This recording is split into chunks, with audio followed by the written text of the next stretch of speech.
new normal for recording? I believe so. I believe that is the plan. All the meetings will be here now. Yeah, And recording. Yes. right. This is required by the town? Any particular reason? I can't answer that. I'm not sure, but, you know, they spent a lot of money here fixing this place up, so, I figured we bought the equipment, so now we must use it. yeah. And, you know, generally, our meetings are pretty straightforward. We don't get a lot of visitors on a regular basis. Unlike the selectmen's meeting where, you know, there's a lot of stuff going on and there are things that not everyone views the same, so it's probably very important to document that. But we will proceed accordingly. Okay, well, let's call the meeting to order. We have Michael Kennedy's here. Welcome home. And Mark, and Jim, and Bob, and Mike G., Sue, and Dave. We do not have Rob Prohl. He is recovering from a surgery, and hopefully will be with us for the next meeting. And did we have our visitors sign in officially? No? I should mention Linda's not here today, obviously, so we're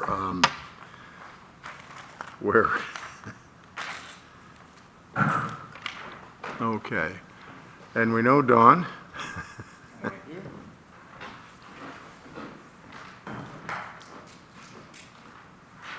my name? And we're assuming this is Anna. Yes. Okay, good morning, thank you for coming. And Dawn is here visiting us again. Thank you for your interest. And, okay. So, public comment. We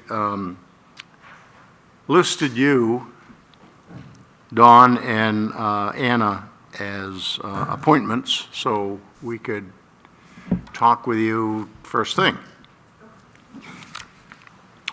So, Dawn, do you want to introduce? Yeah, so Anna is a AmeriCorps climate action leader over at, push the button. Okay. Anna is a AmeriCorps climate action leader over at Colby Sawyer College, stationed there.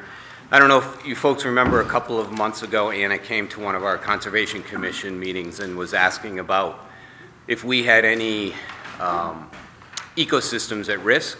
We got talking about low plains and invasive species, so we'd like to propose a project this morning to start to try and mitigate some of the knotweed over at low plains. So Anna, you're going to go ahead and do that. Yeah, so Don and I, we went to Esther Courier, and he showed me the knotweed that's currently spread all over this overlook area. So we were hoping to start to cut it down and use cover and smother method, which is on the back side of the paper, is a more extensive instructions. And we're hoping to start this soon because we want to cut it down before new ones spring up to kind of weaken the plant. And then once we cut it down, we can put a layer of mulch and then cover it with black plastic. Then another layer of mulch. And since this knotweed has been here for, I think, like 10 plus years, it's not like fresh, new knotweed. It needs a more extensive removal process. So yeah, we're hoping to get your support for this project. So I think Anna has on this piece of paper should be thank you. There should be sort of a timeline as to what the project would look like. Basically, it would be looking at a timeline of the project. Basically, what it would be is We would go in now and basically clear out the woody debris that's there from previous year's growth. So that's generally step one, to kind of get a clean piece of land to work with. Then what you do, so there's recommendations through the UNH extension. Doug Seigan actually had put some knotweed control measures, some recommended practices out there. And so what you basically do is you wait until the knotweed grows, and then sometime either end of May or early June, you cut the knotweed down to the ground, and that's when you actually try to cover it. Because what that does is it weakens the root system if you cut off the top piece of it after it's gotten through its growing season. So that's really what you do. You come down, you have to then put mulch, and then a really heavy piece of dark plastic, then cover that with mulch again, and that stays for years. I mean, the recommended is 5 years to leave it. So essentially what you're doing is you're kind of putting a permanent cover over the ground. Now what this does is sort of prevent anything directly from growing directly up back through it, but you will still get along the edges unless you totally cover every piece of infestation, which at this point the infestation there is so large, we're proposing maybe to do 4,000, a little maybe more than 4,000 square feet, which is a lot. If you think about plastic and mulch, that's a lot of mulch and a lot of plastic, but about 4,000 square feet. That will not, I bet you that will do a third to a half maybe of the infestation that's there. So this will be a multi-year activity. I mean, this would give us a start to go after it. It has started to grow quite a bit there. I don't know, have folks seen that, the knotweed out at the overlook? So, I mean, there's really two methods to go after it. You can go after it using this type of you cover it, kill the root system, don't let it come back, keep an eye on it, pull it. The other way to go after it is herbicides. I mean, with the amount of coverage we have there and the proximity to the water, don't think that would be a popular option. At some point in time, you may be able to get 80-90% of the infestation under control and then use herbicides to kind of finish the last piece of it, but I would think that that's a few years down the road. I mean, you'd have to kind of start after it. Anna's willing to help us, get students from Colby Sawyer to work with us, and give it a whirl and see if we can start to knock it back. So if we're looking at the overlook area right now, there's a lot of debris that's on the ground already from previous cuttings. So is the game plan to clear the debris first, then let the knotweed grow, then cut it, Yes. clear the debris again, Yep. So if you're to look and at then cover it? And so if you're looking at the basic timeline would be for us to get in there in the next week or so and clear much of the debris that's there right now. I got in there already and cut that tree out just yesterday, the one that was laying down in that area. We'd clear that out. Then in May, we need to start procuring our materials, which would be getting mulch, and we'll need a lot. I'm thinking like 80 yards is what we would need to do this. So if you think about 80 yards, that's an awful lot. So one of the questions I think we have for the group would be, how do we start down that process, getting that? So get our supplies in May.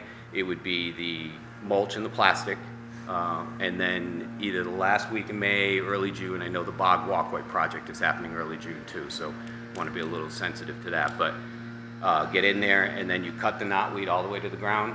Then we pull the shoots out, cover it with mulch, cover it with plastic, and then you just basically monitor it.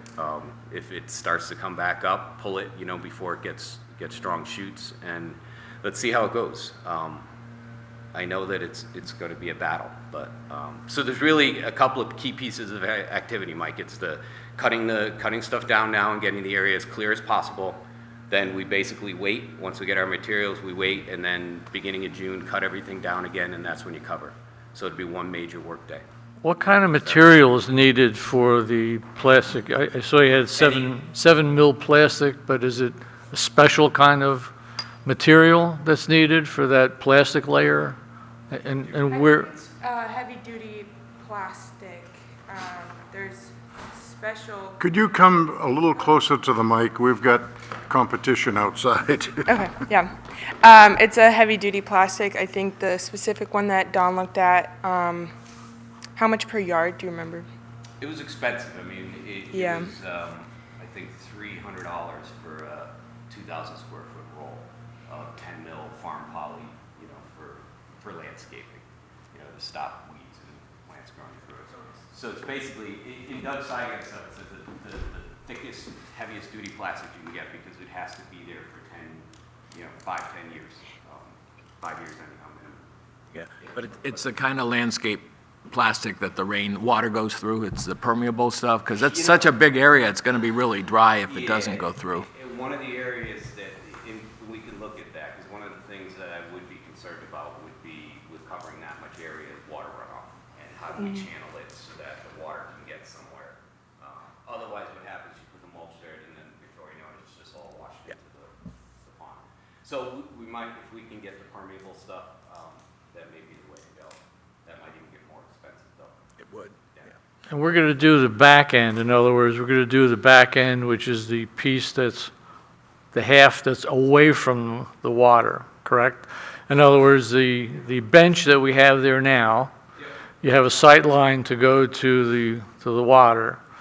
So the area behind the bench, away from the water, would be the section that we would start in, because I think it's more heavily infested there than... Yeah, we looked a little bit at the terrain to see what was feasible to do. Back there, yes, that's where we measured the major piece to do behind the bench, and then going from, off, if you're looking towards the water to the right, that piece there. Yeah. And then we were also thinking to potentially do a smaller piece off going towards the water, just to try it in a couple of different areas to see how it did, but yeah. So that would be the primary area we would be focusing on is back there. Because my recommendation would be, if you're going to do a separate spot, probably if you're sitting on the bench, it would be the piece that's to the left. Yes, where that tree was knocked down? Yes, there and then behind the bench. Yeah. I think those would be... Yeah, the topography getting down to the water, if you go towards, that's a bear. Yeah. I don't know how, Yeah, I think it'd be best to keep it more level. for now. Yeah, We'll okay. try that and then see how it goes. I think there's a lot of poison ivy in there, so be careful of that. Yeah. And this time of year, it's just the vines, and they can get you if you're allergic. Yep, right, thank you. Yeah, we did talk about getting in there to do the woody piece of it now, because I know there's poison ivy in there, and before the leaves start to come out, I know the vines can still get you, but Anna and I have talked about that, the poison ivy in there, because we're aware of it. Yeah. Yeah. So, definitely. Don, can we truck the mulch in? Is there a trucking route, or how are we going to transport the mulch to the site? So I'm hoping that you can get it delivered on site to, I'm hoping with small truck you can come through the road and then up the road to the overlook. You're probably not going to put a 20-yard dump truck in there, but the town has the 6 or 10-yard ones. I'm hoping that they could get some of those in there. And so I guess that's one of the questions I think for the Conservation Commission is, do we have a contact? Someone reach out to DPW and potentially, ask them to start bringing mulch up there for this project. We may be limited in how much mulch we can get up there. And it doesn't have to be bark mulch, to be honest with you. It can be any kind of organic material, any kind of leaves or anything like that, certainly for the bottom layer. That's what I'm wondering. I'm wondering if we get a contribution from one of our tree service people in the area, if it can be wood chips, if it can. Oh, sure. Wood chips, yep, wood chips would work. There we go. Grass clippings, leaves, any of that kind Anything. of stuff. Yeah. I think the top layer would be best with wood chips because they're a little heavier and might keep the plastic down, but certainly the base layer could be just about anything. Yeah, the main goal of the smother and cover method is to limit UV light getting through. Even like tiny little breaks in the tarp can lead to a shoot up of knotweed. And then the mulch on top helps keep the tarp in place and doesn't let it move. But we're also going to hopefully put stakes into to make sure it doesn't move, because this will be in place for several years. And there's been a new study done that the root system or knotweed can lay dormant for 20 years. So this might be in place for a long time. And what was the cost again, Don, for the material? We estimate, I looked online, the cost of the plastic material, and that really is, assuming we can get organic mulch for, assuming we can get that donated to us, I estimated $700 for the plastic. For the 4,000 square feet? about $700, let's say. Okay, thank you. I think that's really our cost. We aren't paying to get the wood chips. I wonder if the town uses any plastic of that grade, and they could get it at a lower price than we might if we were just going to, That's an interesting idea. I don't know. whether they There have are different resources that, you know, if we decide to do this, that we could investigate even some possibilities of donation.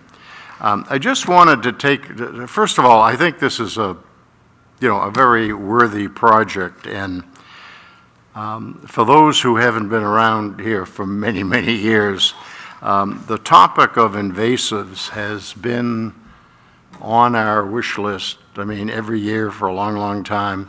We budget a small amount of money to try to do something, and the focus is usually knotweed because it's everywhere. And we've never been able to really get off the ground for a couple of reasons. One of the most visible areas is roadside. And that gets very complicated because that would involve DPW for any work within the right-of-way. But then there's land outside of the right-of-way, which is private property, and that gets a little more complicated. Most of these tentative plans have been involving chemicals, and that raises huge red flags everywhere. The town cannot just go out and spray these herbicides. They have to have a licensed applicator. I believe a homeowner can do it, but you want to make sure you know what you're doing, obviously. The overlook has come up several times, but because of the water, we've ruled out chemicals. So this sounds like from what little experience I have, kind of a low environmental risk type of operation if you're doing it with a barrier. The concern is, in talking with DPW about this, they have attempted barrier controls several times, and they've never been successful. The stuff just comes up. Now, maybe they weren't diligent enough in controlling the process. But I'm just curious, do you have sites where you've done this and it's been effective that we could talk about? No, I personally, this is the first time I've been in this position, and the program I'm a part of, it's the first year they've done it, so there hasn't even been another climate action leader that's done something like this. But I have personal experience removing invasive species, but the knotweed that I've done previously was like new knotweed, and you just ripped it out of the ground. So I can't speak to this kind of project.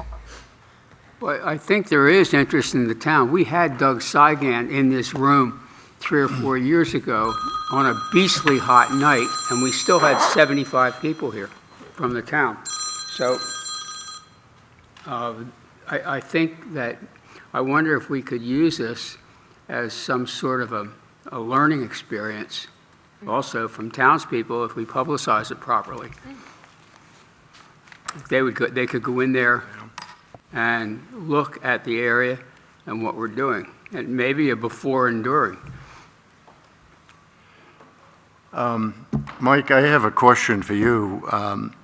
Since Low Plain is under Fish and Game easement, it would seem appropriate that we at least talk to them about this and see if they have any great ideas or any problems with what, I wouldn't think they would, but. Yeah, I'll talk to my contacts and Okay. run past them to make sure there's no issues, but I don't think that they would.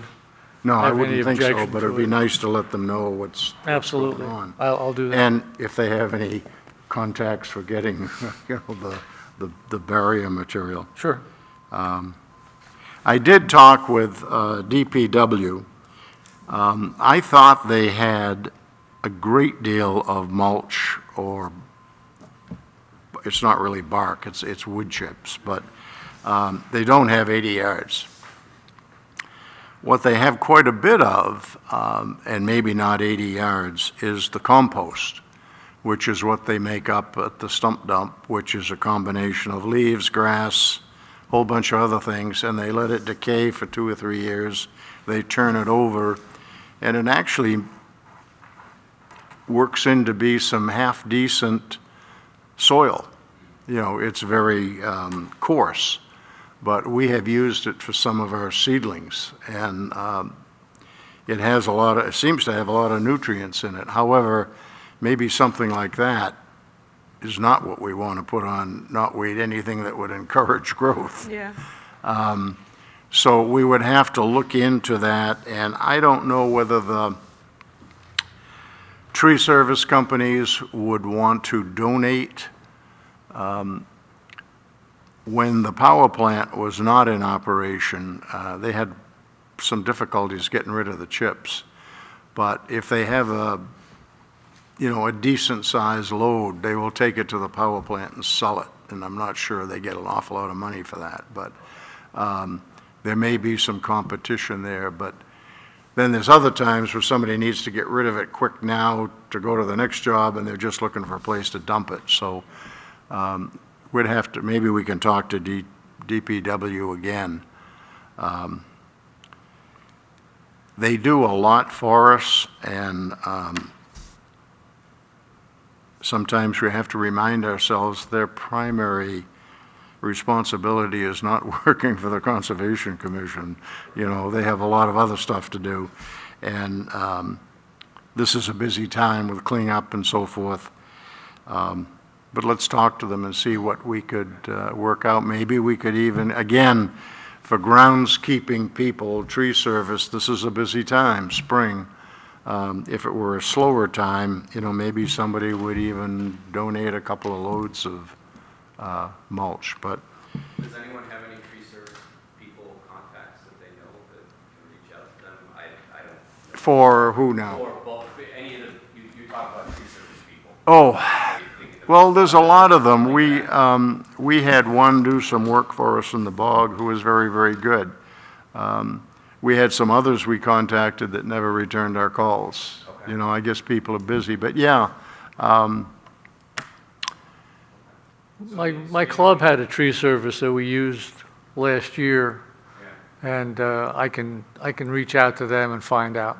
Okay, that's Yeah. That's great. I know Doug Carey a little bit, so I can call him. Dave Carey. I mean, I do think that getting the amount of organic material we need will be the limit, and as to how much land, you know, how big a piece we actually do. Right. And if we choose that, hey, we think that it's going to be hard to get 80 yards worth of material, then maybe we do 2,000 square feet this year. But I'd really like to, you know, start something and see if it helps, right? See if it works. Okay. So to get right to the bottom line, if we decide we want to do this, support this project, what are we looking at in terms of real resources? What's our time involved, and what would the expense be? Yeah. I think what this will, so the expenses will be just with plastic material. As far as time commitment, you're going to have some students, you said probably you can get 2 to 4 students to help us. I mean, really the activity is going to boil down to 1 or 2 days worth of work, to be honest with you. It's just it's the day where you come in and you cut the knotweed down to the ground. You pile all of the shoots, you know, the top pieces, what are you going to call those? You pile those to die in the sun. You don't they could potentially resprout. And then you lay down the mulch and cover it with plastic and lay down the mulch on top of it. That is literally all of the active work that's there. Then it's from there, it's monitoring, right? You monitor it, if shoots are coming up, pull them, etc. And then come back and it's, you know, you do the same thing, do another piece the next year and another piece the next year after that. So it's really, it's a couple of days of activity, and I think you can do it with, you know, a half a dozen people. And if, depending on how many students you get, we may not, you know, and maybe, Mark, we could have a work day that day, you know, with the crew that helps out with the Conservation Commission. I think moving the material around may be the biggest work, right? Moving the material and get that spread out. So would the 2 to 4 active student volunteers that are mentioned here, would they be involved in the initial hard work portion? Yeah, so those are going to be summer interns that will start beginning of May, so they won't be available for the first, the work done in April, but they'll start in May and carry in through to end of July. So they'll be there for like the big moving around the mulch and doing that. Okay. We have a DR trimmer available to us. Is that going to be adequate for, I think we'll have to cut it with the blade. you have to what? With the blade. Because when you actually go and you cut these roots, I mean, these shoots, they're going to be probably 1 inch thick and fairly woody. So when you do it in June, so I think you'll have to use the blade that we have, the power blade. I don't think the DR trimmer will cut through the stalks. The DR trimmer, though, has an attachment, No, we can try it. so we can, yeah. Yeah. That, I think it's like a circular saw type of an attachment, so if we took off the plastic, the string part of it and put on that blade, I think that would accomplish what we wanted to. And maybe Yeah. we can try it. If not, I know that the hand blade will cut it. Okay, but you're not going to do it with a weed trimmer? Well, absolutely not. Yeah, okay, That stuff okay. is, once it gets grown, it's pretty woody and stiff. So what do we have to do to put together, kind of a time resource chart? Dates, amount of labor? Most of the information is on that sheet of paper there, except for we don't have dates down right now, just Yeah. timelines. Here's what we'll do in April, here's what we'll do in May. It would seem to make sense that in May, if we're gonna do some work out there, Anna might put together some, information signs as to what's going on, what we're doing, that sort of thing, so that, to Mike was talking about getting information out to the town. about what we're doing. So first step would be the cutting. So the first step we're going to do is we're talking about next Tuesday going out to Low Plains to get rid of some of the woody debris that's there. We want to do that before the poison ivy gets grown. Right. So that'll be the first step. And then really there's no, other than procuring materials and maybe getting some information out, there's no activity until we pick a date at the end of May or beginning of June to cut everything down. Then once we cut everything down, then the clock starts ticking. We need to get the mulch down, get the covering there before it starts to grow back. So the start date would be late May, early June? Early June. Yep. Okay. For all intents and purposes, yes. That's when the real work is. Flurry of activity. Okay. We should talk more about that in detail, because that's a very busy time. We have some major stuff going on in the bog at the, probably during those 2 weeks. Okay, other thoughts, comments? Yes. There's a hefty pile of bark mulch at the hospital, continuum development location, Oh, yeah. and we've Stolen. borrowed from that. And I know someone at the hospital, I could just ask the question if that, is an available source. Of course, transporting it would be Well, we're the, going to have that issue no matter what, right? yeah. So that's my thought, and if we think that's a good idea, I'll contact the hospital just to ask the question. We ought to look closer. That's ground stumps, right? I think it's everything. It may be very, very coarse. I don't know. It probably, Well, we've used it for trail bedding, and it's been appropriate for that. oh, okay. Yeah, it's not bad. And then just a question, I know this is a tried and true process, but why can't we, when we do step 2, why can't we just leave the stems? I mean, we're going to smother it with mulch and then plastic and then mulch Yeah, I think anyway. the stems, I think, is, I guess if you're gonna cover it with mulch anyhow. I don't know. Every process that we look at says to take them away and dry them and then compost them or get rid of them after they're 100% dead. So it's a good question, right? Yeah, they always say that the live stalks are the ones that can continue to spread the roots and such. So the game plan or the thought process, I think, is that when you've made the cut, you move all that material somewhere to dry, and then once it's dry, you can actually compost it. It has no effect anymore.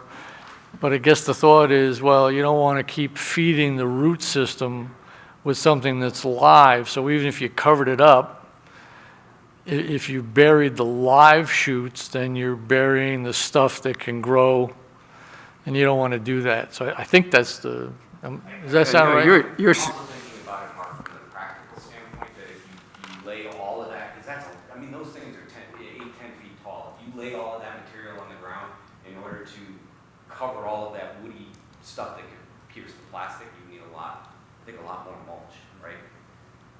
no, you're supposed to carry it away from the site. You're not even supposed to pile it near the site, and preferably you're piling it on hard ground in the sun. The sun, so it does. Yeah. So we need a location to do that. Yeah, I mean, there's areas at low plain we could potentially do it. I don't know if we can take it away from the site. My thought process is that we would find a sunny spot and lay it out near low plain somewhere. But, I mean, if we needed to throw it back the trailer and take it somewhere else to do that, I suppose we could. It's an interesting thought. It's changed would affect another area. Right, so I was kind of thinking right on site there is you just, kind of get it out in the sun there, in the overlook area for a few weeks and then we'll move it from there. That's a good point. I don't know. It seems like a good project. I think we should try to go forward with it. Yeah, I agree. I mean, just recognize we're not going to solve the problem, right? We'll try, we'll knock a little bit of it back and we'll just, if we really want to go after this, it'll be multi-years of doing this type of activity and staying after it. We can give it a try and see how peaceful it goes. Even the expensive chemical treatments take several applications over several years for it to have any effect, so.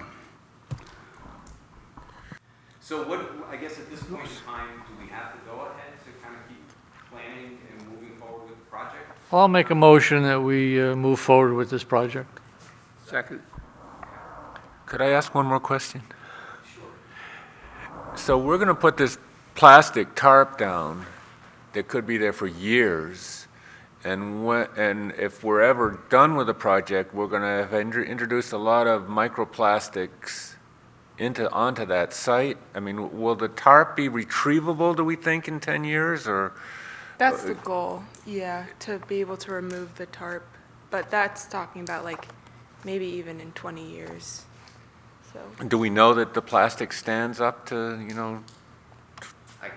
we can do some investigation Yeah. on the best type to use. I mean, I was looking at farm supply sites, Mark, figuring that was the best stuff to use, but maybe not. It's a good point, right? I have a question. I know we have a motion on the floor, but a couple of questions here.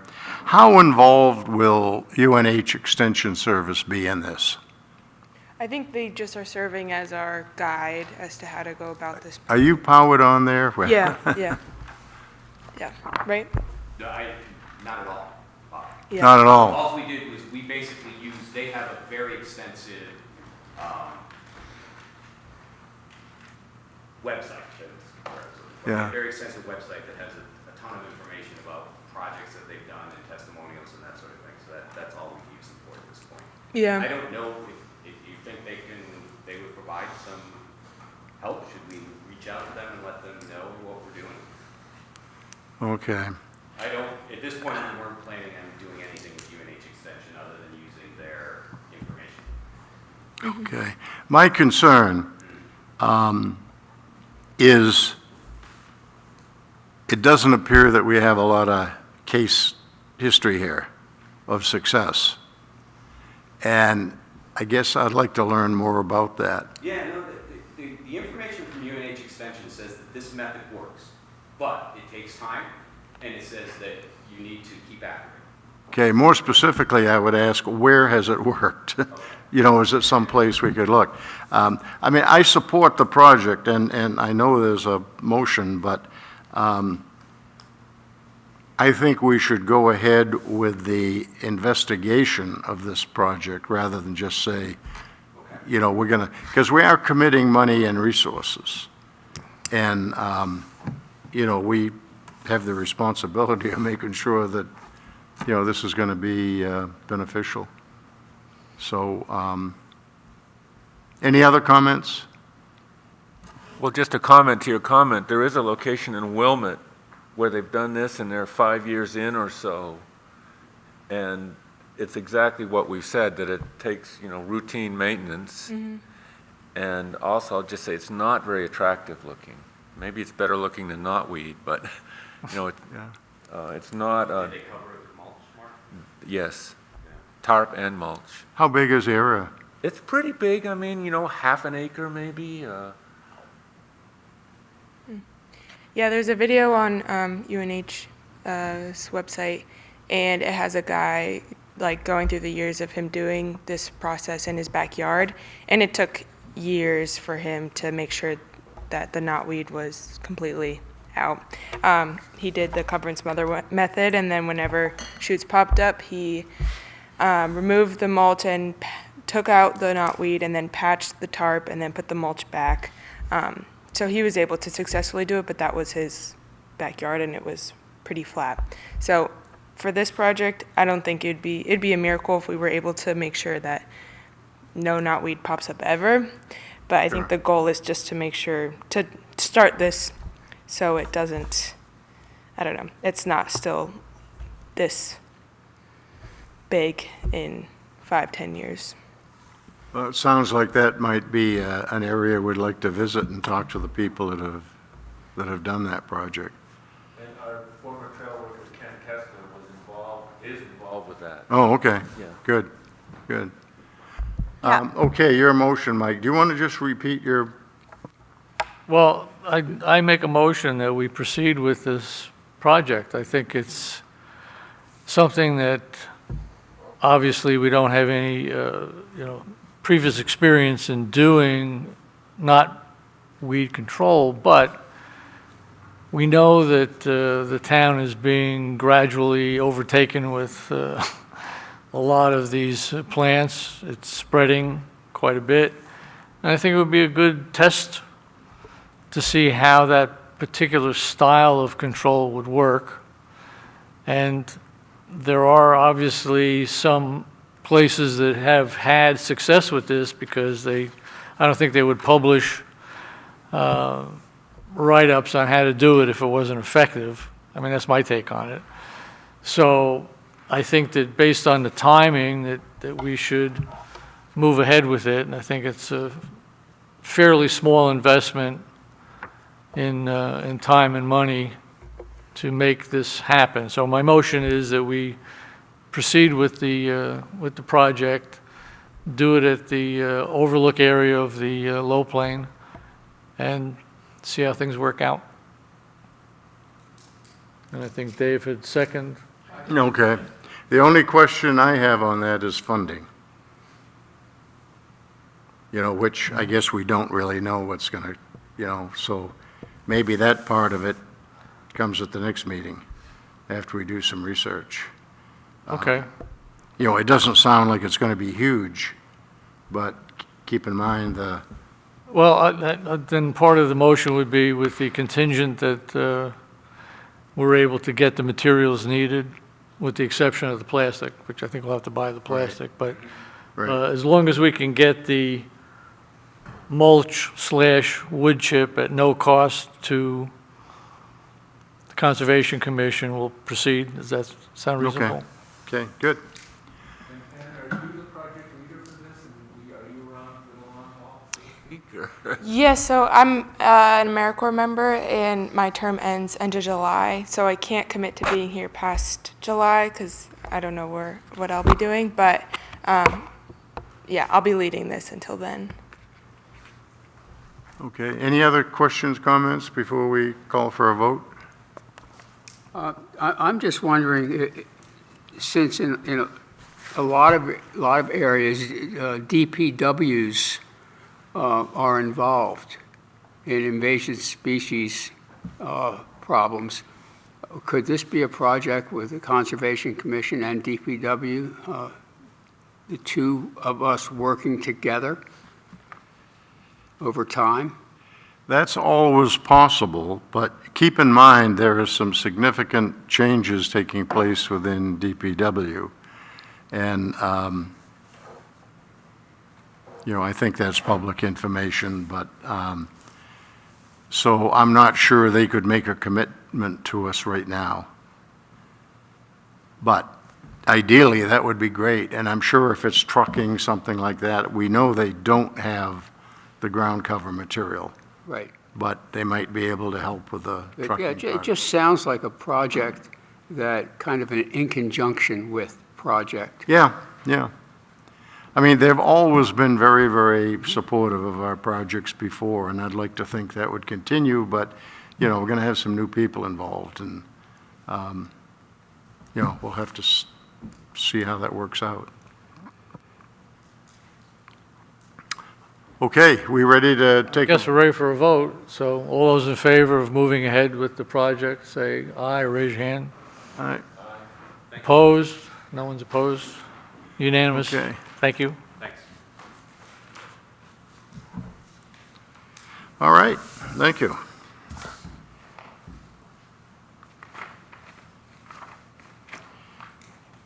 The March 20 meeting minutes are posted.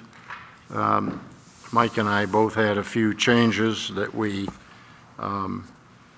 suggested, which Linda has made, and the draft minutes are posted. Does anyone have additional edits, comments? Do we have a motion to accept? So moved. Okay, all in favor? Aye. Opposed? Okay, thank you.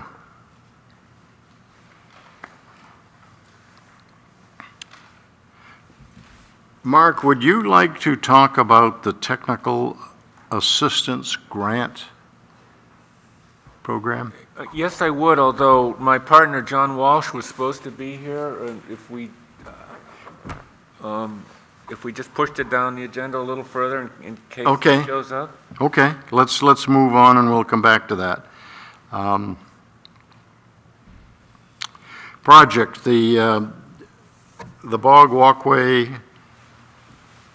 Garden Tundra Loop that we're working on. We're still on schedule for the first week of June to have the aluminum portion installed, again, subject to weather.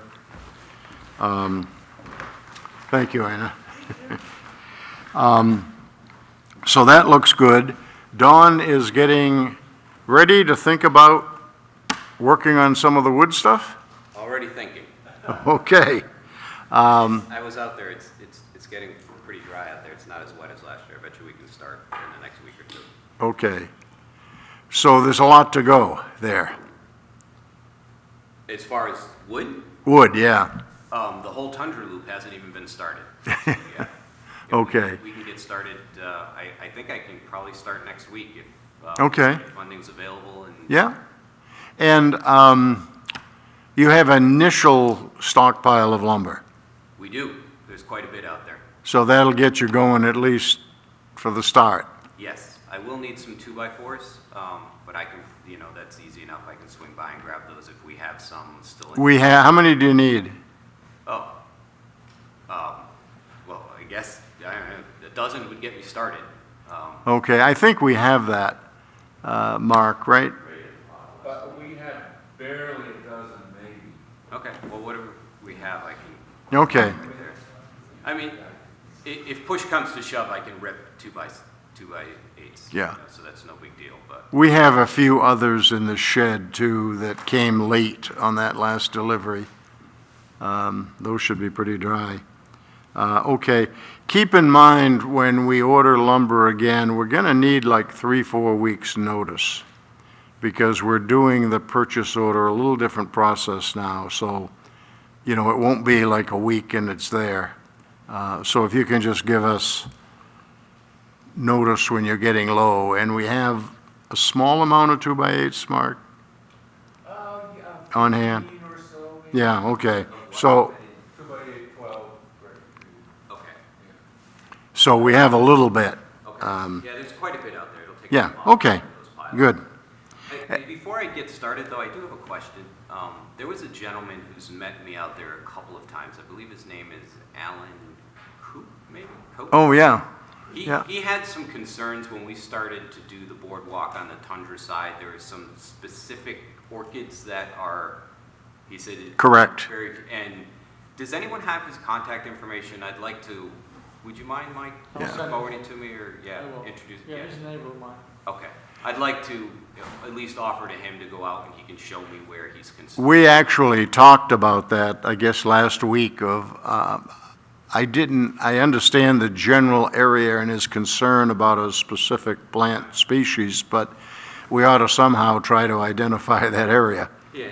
So it doesn't get, If he's willing, I'll walk out there with him and put a few Okay. flags around the area just so that I try and be. and if we can just stake it off so we know we want to protect that area, and presumably when we get to the point of signage, that would probably be an area that would need a sign. But, okay, great. And you and I, Don, can get together for tools and supplies and so forth, whenever it works for you. Perfect, okay. The desirable lands list. I guess last meeting we talked about Mark and Sue getting together, taking a look at that list. And I know there's been a lot going on with other things, but do we have any, anything to report on that? No, we don't. Okay. It wasn't Mark? Yeah, we, That's what it says in the minutes, but it maybe it's not right.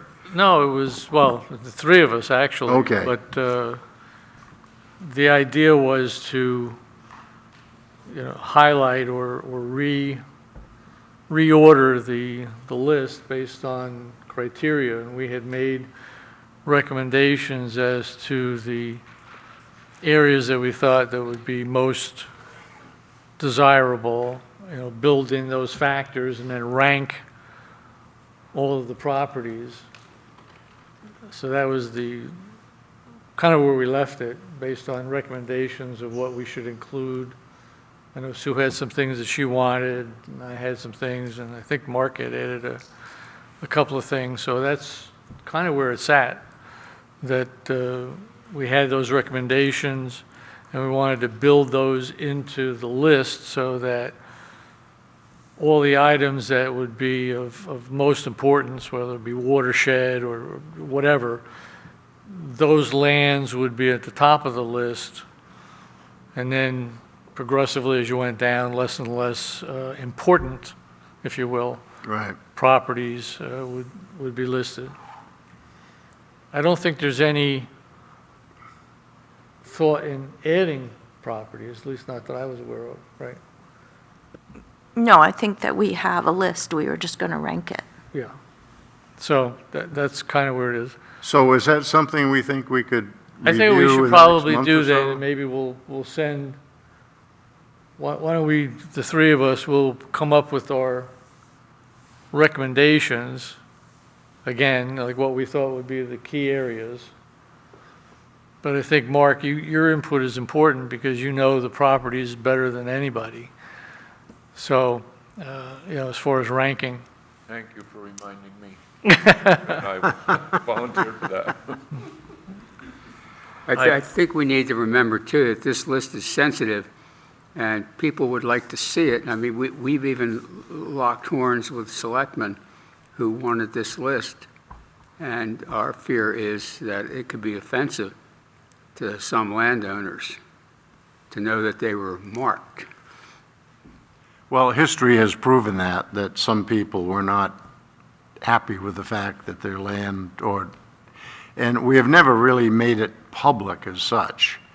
But, like Budget Committee has asked to see it or to hear, the top 2 or 3 that we're looking at. So it is sensitive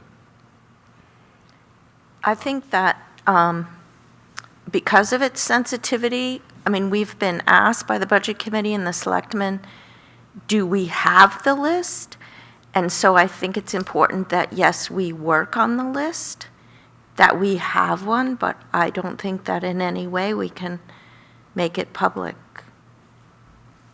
What about expressing what our criteria is? How, you guys were saying you were going to come up with 3 or 4 ways of judging the property. We could describe that criteria and say, obviously, this metric and that metric are the most important to us, and these metrics are important, but they're lower.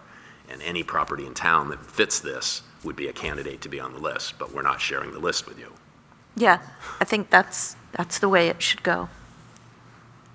Well, the other factor is that, to our knowledge right now, none of those properties are up for sale. Correct.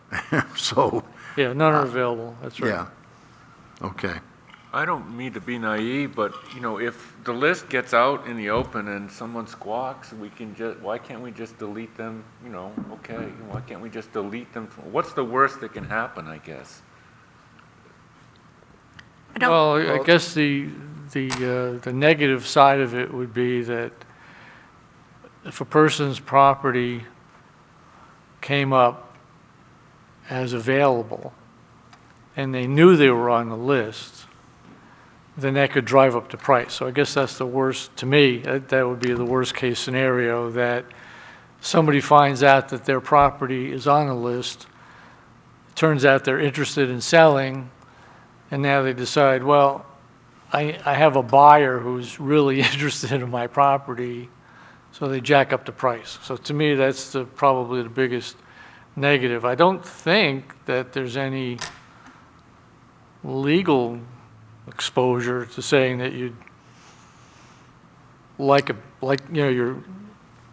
have your hands on a piece of property, because people do that today. Just a regular citizen can go past a place on a lake and say, boy, I'd really like to have that piece of property if it came up for sale. So I don't think there's any exposure there, but I think the negative would be driving up a price, because we would want to be in a situation where we get the best deal we can. So that's how I look at it. Or that they would just be less likely to play ball with us if they had been offended by being on that list before they intended to sell it. That could be too, yeah. I also wouldn't think about just deleting people from the list, because regardless of who owns it or what they say, it's the piece of property that we're interested in. So the owner could change at any point. Anything could change.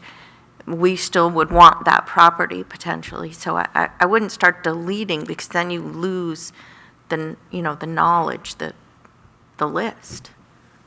When it comes down to it, though, I mean, it is public info, right? And if somebody It is, really says, I want to see the list, we have to Yep. disclose it, don't we?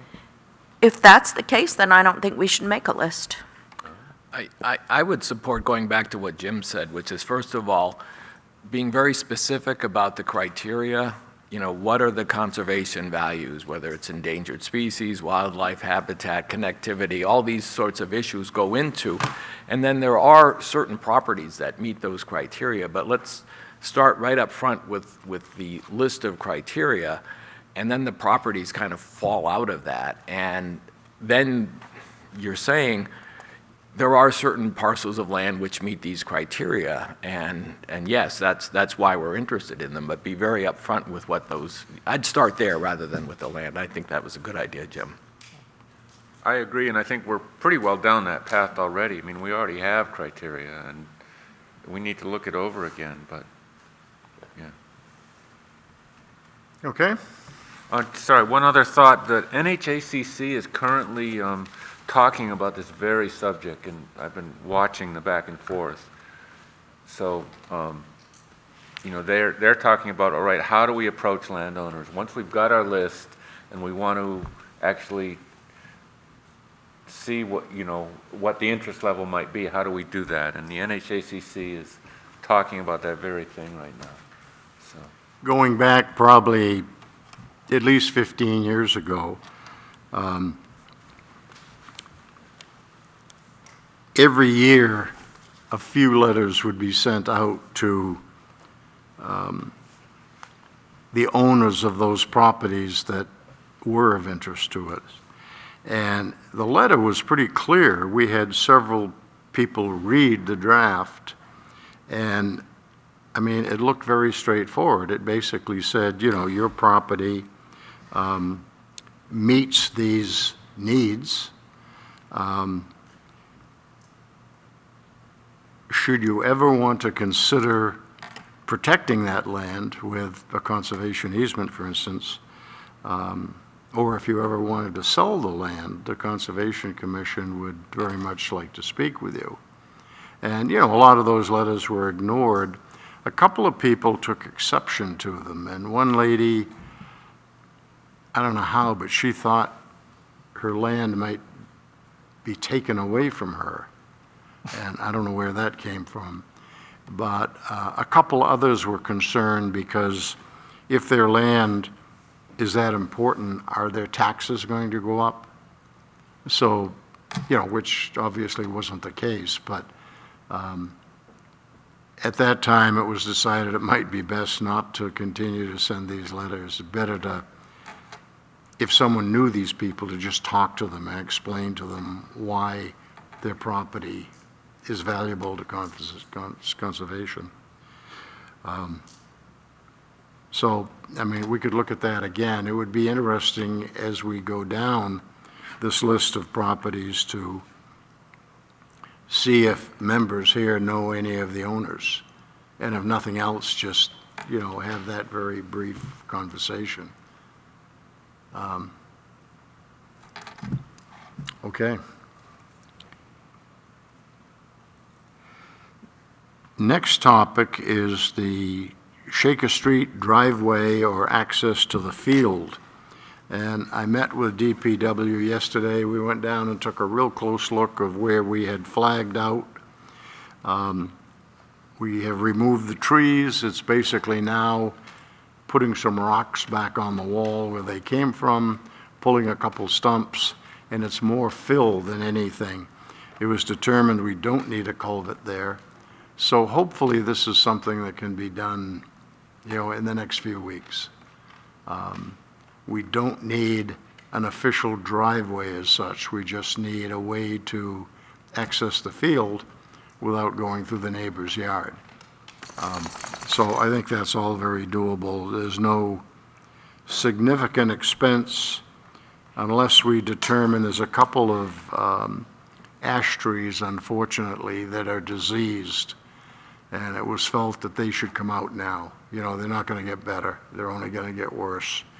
And whether DPW was comfortable taking them down or not, they're not real close to the wires, but they're going to look at that, decide if they're comfortable doing it. If they're not, then we would have to probably rely on a tree service to do that. So there'd be some expense involved, but we'll talk about that at the next meeting. We're all set for May 11th, Tracy Memorial Library, the Vermont, New Hampshire chapter of the American Chestnut Foundation, having their annual meeting there. We are invited. They're going to have a lunch. I've never been to one of their meetings. There is a short business meeting. I think they're going to want to hear from us a little bit about what we're doing. And, you know, that's coming up pretty quick, and I'm not sure we're going to see a lot of leaves on our seedlings. But we know we have a couple of trees now that are about 8 foot tall. And we have a lot others that are 12, 18 inches tall. They do grow slowly, but I think we're having some success. So certainly I plan to go to that meeting.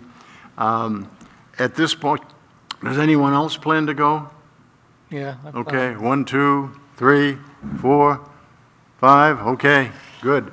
You know what time that starts, Bob? It starts at 9 and it runs till noon, but I can't believe, you know, there's going to be a 3-hour business meeting.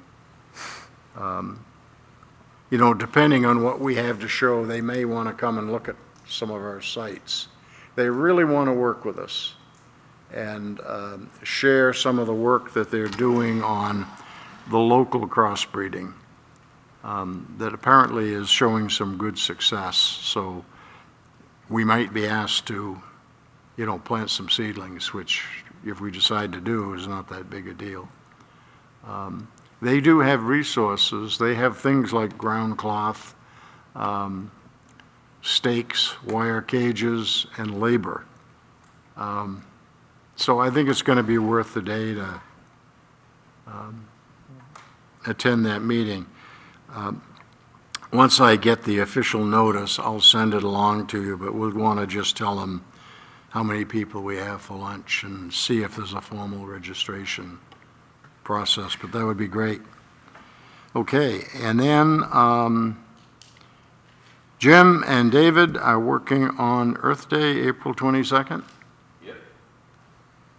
You want to tell us a little bit about that? Just a guided hike around Webb. Advertisements are out. I haven't gotten any emails of you. Okay. So nobody's reached out to us yet. So I saw it in the shopper. So I think we're, Dave and I will get there early and we'll be waiting to greet people. Yeah, I was kind of wondering whether they'll be. And then we'll take off with whoever shows up. Well, I mentioned that Van Webb's is going to try to come. Oh, Okay. And also Austin Morgan, who helped me with the signs. Okay. He wants to come, so good. I'm going to try to be there. I think, Outstanding. I think Ann, maybe from Osmond Sergeant, is going to Okay, good. come. So that's coming up pretty quick. Yeah, just next week. Yeah. Okay. I've gotten a messenger, so a little bit extra coverage. Oh, that's great. Great. Okay. Let's talk about Clark Pond and the bog wetlands work, parcel 119-002. Jim has been hard at work.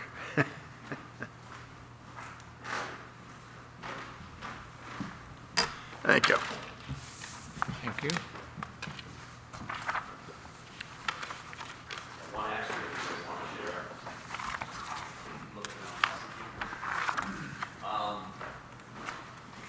So as you guys remember, we've been chatting with the NPP folks for a while about the issues created by the obstructions in the creek between Messer and Clark.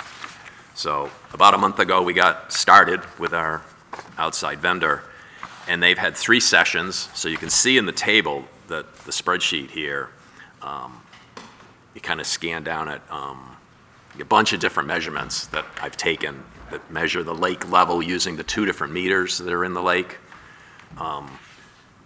And then the culvert input and output measures. And then highlighted in green, that's where the work crew has gone in and done work on the dams. So if you flip to the other pages, you can kind of see some photographs. So the second page that's what 2 of the obstructions looked like when I hiked out there in February. So they're pretty big obstructions. The top picture is that's what's referred to as Dam 1 in most of the discussions. And then the bottom one is Dam 3. So if you flip to the 4th page, you now see we've got like an 8 or 9 foot opening where Dam 1 is. Those logs are all gone. It's a big channel. Dam 2 is a little bit smaller. That's the picture to the right. And then 3 is down below with the, you can see the nose of the kayak. I mean, that's quite a bit bigger than it used to be.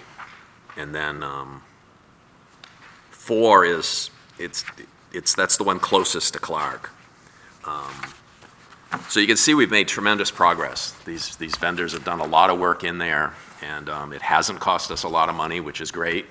They've been able to make a lot of progress in not a tremendous amount of hours. So right now the water's really high. If you look down towards the bottom, you can see that the big rain we got last week pushed the lake level up above 2 feet on the Messer 1 meter, as I'm calling it. So which is about 7.5 feet on the meter that the Messer Pond people like to use, which is a foot to 2 feet higher than where the pond probably should be in the grand scheme of things over the last few years. So we've still got work to do. But the good news is you can see that down at the bottom of page 1, the pond went up very fast, but it also came down very fast with that heavy rain. So that's good news. So we've got the flow going out of the pond probably back to as good as it's ever been. And now we just got to get the level down. So there's more work to do. And then just for completeness, the very last page is a slide that Ethan on the Messer Pond Protective Association board created. I just included it because it's his summary of where we're at right now. So it's just a different way of looking at it. You can see the overhead that shows where these different dams are. You can't see them from Bog Road, for example. Dam 1 is kind of around a corner. It's a little too far to see it visually from Bog Road. So any questions? I think this is great. You really made it so we can see it. Okay, thanks. That's a lot of work, but it really is nice. Yeah, the metrics are terrific. Yeah. And just a great job that you've done in being the lead on this project. Yeah, I was struggling with some of the last conversations. It just seemed to kind of be going back and forth between us and MPP with, they were quoting numbers, and I said, I just got to start collecting my own numbers. Yeah. So between Bob and I, we've been collecting all these numbers, and now we've got our own data that we can use, and I think it's helpful. The one thing I would be concerned about, I think, when we were talking about everything involved in the SRE evaluation, Yep, they had talked about the inflow side. yep. And the one thing I guess that I would be concerned about, or question maybe, would be how much of an effect that actually has on the overall. Because to me, I think the outflow part is fairly obvious. Right. But if there were changes, significant changes to the inflow, there could also be the introduction of things that we wouldn't want to have added to the pond. So in other words, I think, if I remember correctly, SRE had talked about, some of the sediment and other things that they were concerned about having in the upper end and the lower end, okay? Right. Because the outflow side, obviously, more water flows out of Messer, goes into Clark. Well, same thing would be true on the upper end. If you open up more of a flow on the top side, input side, you could be introducing a lot more negative materials into the pond. So I just wonder if we need to We've definitely talked about that. Bob and I have talked about it. I actually talked with David Niles, the head biologist at DES, about messing with headwater. What in his opinion is you probably shouldn't be doing it. Yeah. But if you look at the SRE report, at the bottom of page 1 and the top of page 2, they actually talk about accumulated sediment and organic material being blocked upstream, keeps it out of the lake. It traps the excess of nutrients and toxins within the sediment. And then it says if you remove the dams, guess what ends up in the lake? But then elsewhere in their report, they're adamant that they should be removed. So they're kind of contradicting themselves in their own report. Yeah. So Well, I think we wait and see. We get the outflow problem solved. We wait and see. One of the things they quoted was oxygen levels. So maybe get the Messer Pond people to take some oxygen readings. And if the numbers are within the normal range, well, then it says there isn't a problem upstream. And if it's not, well, then we can talk to DES and other people that know a lot more about the science than we do. Say, well, what should we do to fix that? That's a smart approach. Yeah. That's my thought. I think that's a very good comment, Mike and Jim, that, the SRE report is a report, an opinion, observations, but it's not a directive. Correct. They're making some suggestions that, may not be appropriate. I've been watching the inflow at County Road very closely.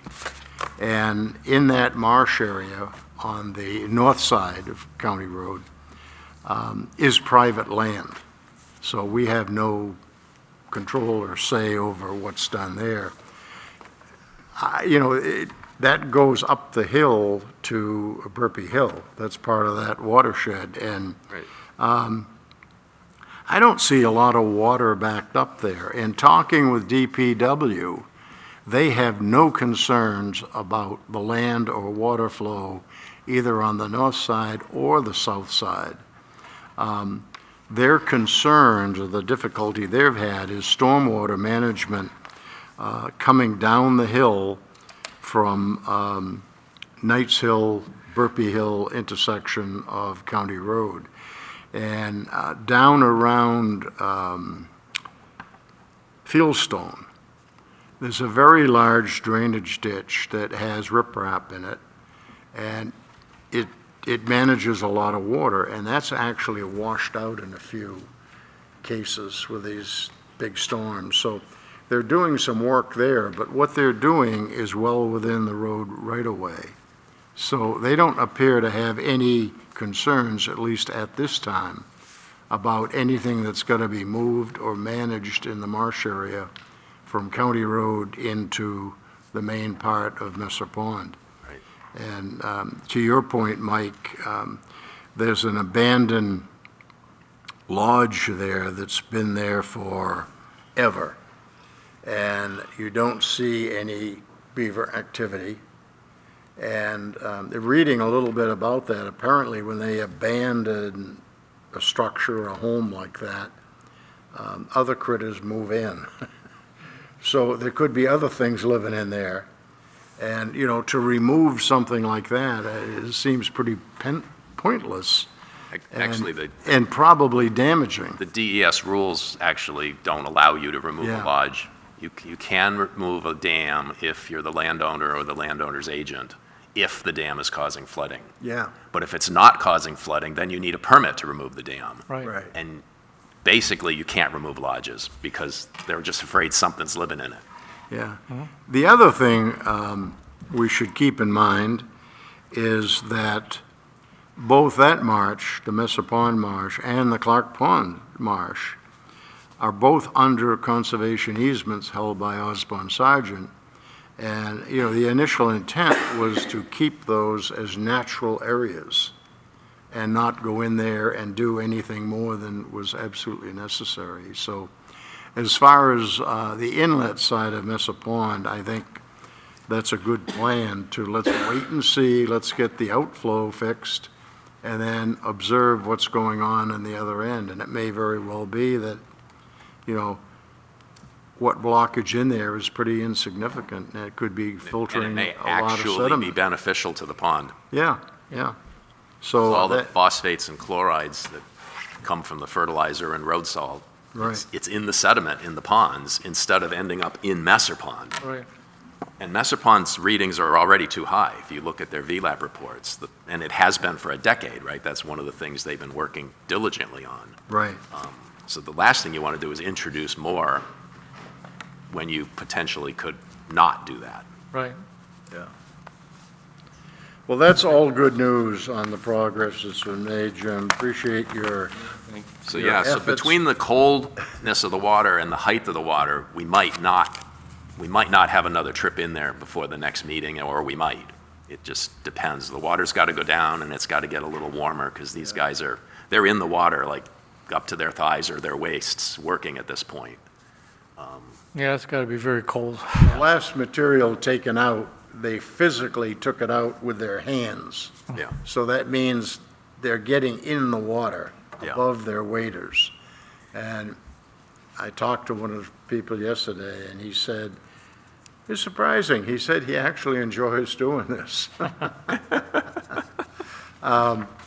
It's not pleasant work, but, he's feeling some satisfaction that he's making a difference. So their plan is to let the water continue to reduce in level and then get back in there when they can, and they're hoping the water will warm up a little bit because it's going to involve getting in the water. So I'm going to be making about a weekly kayak trip down there. So Yeah. I'll get some pictures and stick my pole in on each of the dams, and I'll just keep our contractors informed You know, That hey, would be great. hey, here's a picture of what Dam 1 now looks like, and the water's only 6 inches deep at the dam and 3 feet deep beside the dam. And then he'll go, okay, well, maybe now it's ready time to go back in. Yeah, yeah, Yeah. that's good. Save them from doing it and us from paying him to do it. Until it's time.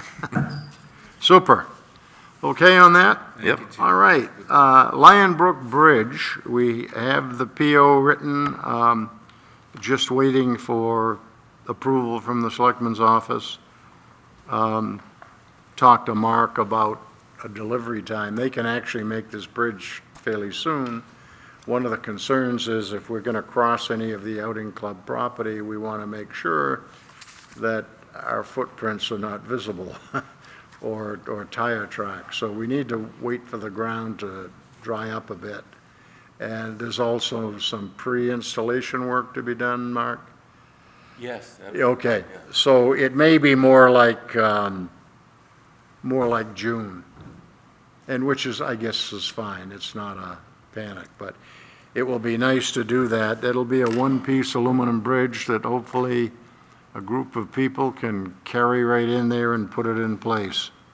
That'll be very nice. I sent copies of the message we received from the New London Garden Club regarding their upcoming Secret Garden Tour, which is scheduled for June 20th. They wanted to have permission to use some of the images and data on our website, which we told them fine. They really like the bog. What we're trying to do, and I stated again, is we would really like to develop some type of partnership or group effort, especially as we get into plant identification, that type of thing. That would be a natural, and we would cover the expense of the signs, but just getting some help. I can now identify about 3 flowers. So There's a couple more of them. Yeah.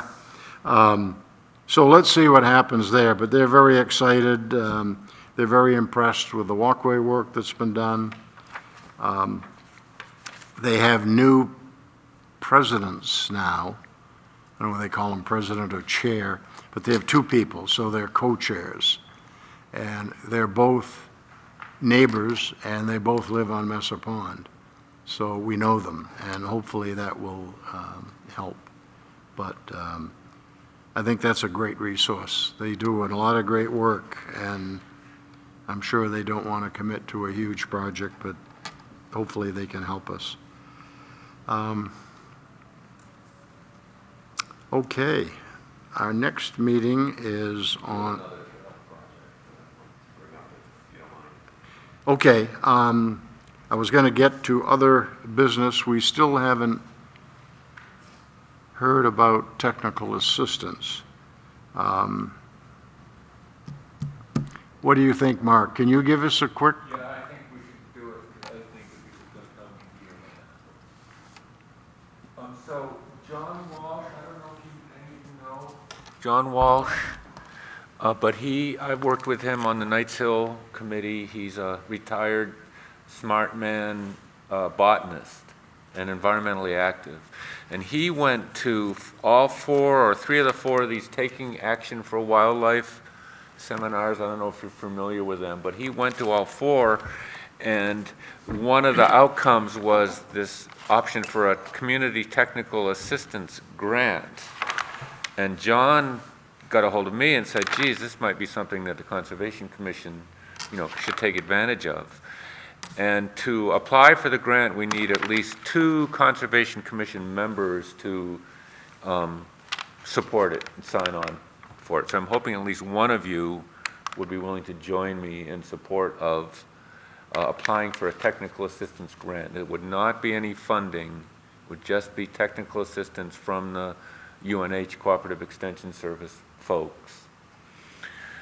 John proposed 5 possible projects. I sent them to you. I don't know how many of you had a chance to review them, but I've already going to suggest that we eliminate 2 the first being the invasive plants proposal, because we just heard from Don and Anna, and they're headed down that path anyway.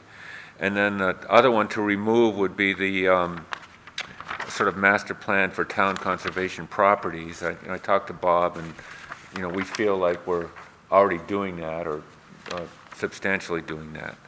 So to narrow it down, I would like to suggest that we apply for this grant for the Filbert Crescenti Bog interpretive makeover, I guess is the way I should put it. We have an interpretive component now that's out of date. We need new signs. I think technical assistance would be of great value to help us design the signs, identify the plants.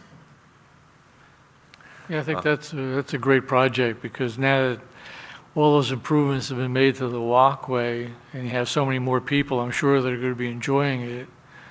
It'd be great to be able to identify plants and features and really beef that up quite a bit. I think that could be terrific. That's a really good project. Do I hear you saying that you'll sign on? I will, absolutely. Okay, thank you. Be happy to, yeah. Yeah, Mark, would it be possible to get assistance in more than one area? Because I'm really thinking about this endangered species stuff now, and given that Anna is kind of a short-term and this is a long-term project, having a partner that's inherently long-term, UNH Extension, I'd be willing to sign on to kind of that, a little bit of that too, because knotweed is definitely, if you're going to be successful, it's a long slog. Well, the grant application says pick one. Okay, It all right. does say earlier on, describe some other challenges that you have, so I could certainly Okay. include that. Well, I honestly, yeah, I agree the bog would have to be go to the top of the list, but, okay. Yeah, if they could provide us some guidance in the area of invasives. I mean, like I said, it's the first project I've done, it's the first project Anna's done. It's not clear to me how you get, we will be able to, with this method, I think, knock out a lot of the knotweed, but we're going to get to a point where there's, how do you get to the end game, right? And I'm not sure how we'll be able to do that. So it's a plug for the invasive species project if, Well, why don't I'll be sure to include that in the challenges section of the application. So, well, thank you. If we're in support of going forward, I will do that with John. And is there anybody who doesn't want to? I mean, I can list all of us on this if we want to do that. That's fine. Yeah, I'm fine with it. That's fine. All right, well, thank you. Yeah. So that's it. Okay, great. I'll just cover the next meeting. Our May meeting, I sent the message out asking if we could do Tuesday, the 14th, rather than our normal Wednesday, which would be the 15th, and I think most everyone was okay with that. I know you had a potential conflict, Jim. The weather's really nice. I'm in the whites on Tuesday, but Okay. it's not hikeable out, 'cause I got a Okay. hike planned now. So that meeting, and as far as I know, that meeting will be here, and we'll send out a notice before, but it'll be a day early, and it'll be posted, I think it's already posted. And I appreciate you being willing to change that. Other business, you had something, Jim? Yeah, this, on Friday, we have a water bar project on the Webb Forest Trail. Hopefully, how many people have we had respond so far? Well, counting Dawn, one. Oh, We had a few no's. I haven't, yeah, you okay. can't. So we're probably only doing one of the two spots. Well, I mean, you never know. I mean, I don't ask for RSVPs. That's so, true. So there's two spots on Webb, if you know the trail, on the loop, the first part of the loop, there's a pretty steep area that's very ledgy, and that's had a lot of washout with last year's heavy water, so we want to put a couple of water bars there. And then there's another spot over how would you Yeah, describe this yeah, part? over in here, yeah, also steep. Over in this area, it's coming out of a valley up to the top of the hill where the trail really got trashed by water running right down the trail. So we're gonna put a couple water bars over there. Good. Is your plan to use stone or We're gonna start with a trees? log, Log. because it's easier to get it in place, Yeah. but it won't last forever. No, nothing does. Right. Okay, thank you, Jim. I've Any- got something. Okay, We talked quite a bit about the bog, and one of the things that I noticed, because I go over to check our little piggy bank, I think it's time for us to change the signage.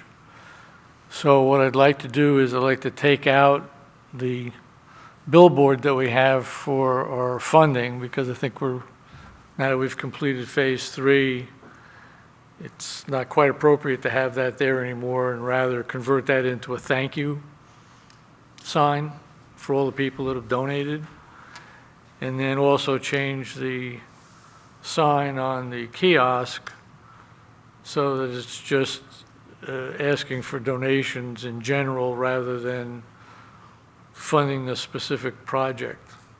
Because I think we're kind of at the end of the project from a funding standpoint. Does that make sense?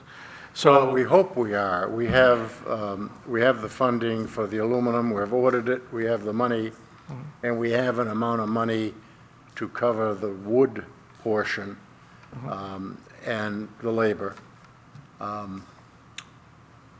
We think. And yet, you know, you never know, because there could be Pricing. some surprise. So I'd just be careful about saying it's complete, because I'm not sure we're quite complete. It isn't like we need a huge amount of money, but if somebody wanted to donate a little, that would be great. We do have the signage coming up, which I don't think is going to be hugely expensive. Yeah, well, I was thinking that, you know, the sign that we have the thermometer, Yeah, yeah, to take that out, right, because that phase is over, right. and maybe convert it into something a little different. So it could be a combination of thank you and, you know, we're still making upgrades And maintenance and that. and kind of maintenance thing. and things Yeah, like that, yeah. and then change the sign that's on the kiosk to just a donation type message. Does that make sense? Yeah, Kind of no, support our work. Yeah. Sign. Yeah. So We're I'll run that past everybody. I'll make a little mock-up. yeah, perfect. Okay. We are still waiting for our street number. It's in the works, but we thought it would be nice, maybe by the parking sign in the shoulder, if we had a street number for Newport Road. You know, we always say it's across the road from Spruce Lane, but a lot of people don't know where that is, but they don't generally do that if there's not a building. But we could have a situation, you know, like an EMS situation where hopefully an ambulance would know where to go, but if we had a specific street number, I think it would help a lot. So that's in the works, and we'll make up a sign once we know what the number is. Good. Are you trying to do that for all trailheads? Say it again, Don? Are you trying to do that for all trailheads or just for the bottom? Eventually, yes, I think. I get you. It's a little, to get that street number assigned, it's a little more of a process than I realized.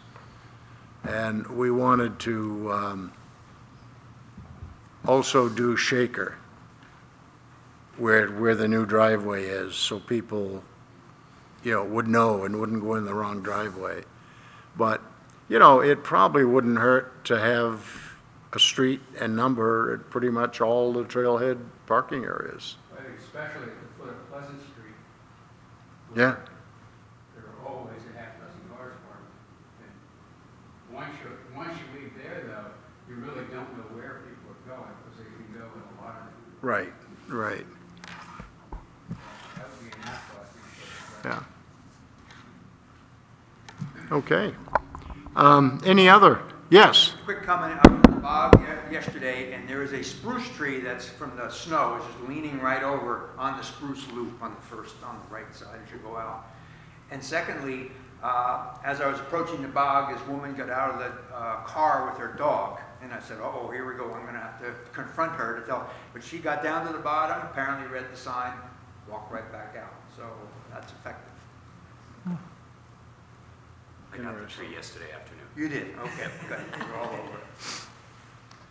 A lot of people don't understand the real purpose of having the no dogs is a concern of safety.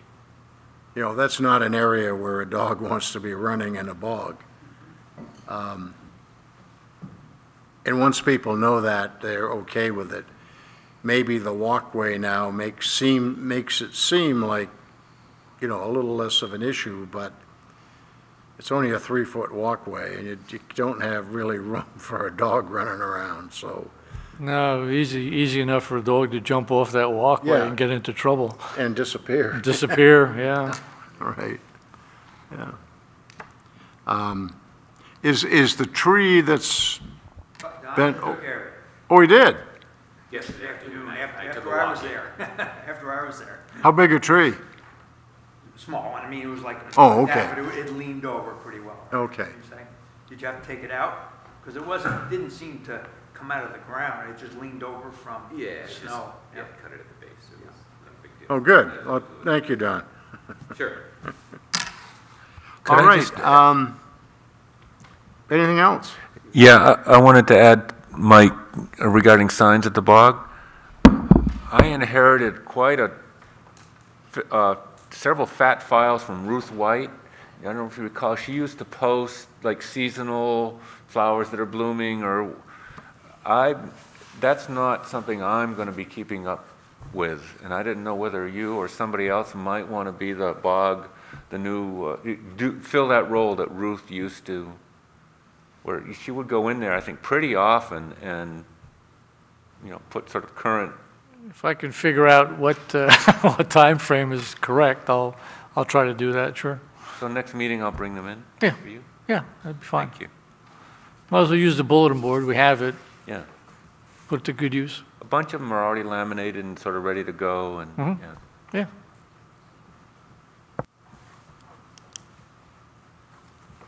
Okay, motion to adjourn? I move that we adjourn. All in favor? Aye. Wow, is that 10:05? Is that clock correct? Wow. Okay, thank you.